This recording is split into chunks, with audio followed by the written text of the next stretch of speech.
महाराष्ट्रात वाढत्या पुरुष आत्महत्यांच्या पार्श्वभूमीवर आता पुरुष आयोग स्थापन करण्याची मागणी जोर धरू लागली आहे।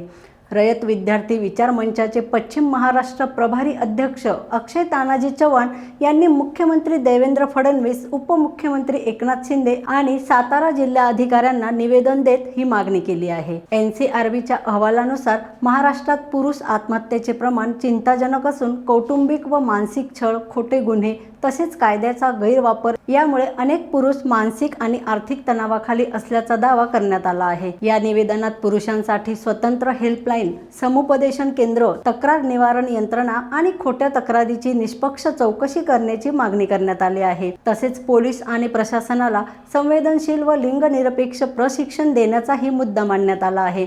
पुरुषांनाही न्याय आणि मानसिक आधार मिळावा, तसेच आत्महत्या रोखण्यासाठी सरकारने तातडीने पुरुष आयोग स्थापन करावा अशी मागणी अक्षय चव्हाण यांनी केली आहे। पुण्याच्या पूर्व भागातील 1938 पासून ग्राहकांना गुणवत्ता व सेवेची हमी असलेले अग्रवाल स्वीट्स म्हणजे नुसती परंपरा नाही तर चोखंदळ खवयांसाठी मेजवानी आहे। स्वर्गीय मुन्नालाल अग्रवाल यांच्या प्रदीर्घ वारसा सांभाळत अग्रवाल कुटुंबियांनी स्वीट्समध्ये ग्राहकांची गरज ओळखून अस्सल तुपातील पदार्थ आणि तत्पर सेवेचा वारसा जपत फूड क्षेत्रात नावलौकिक मिळवला आहे। हडपसर, गाडीतळ व आकाशवाणी रविदर्शन येथील अग्रवाल स्वीट्सच्या शाखेला नक्की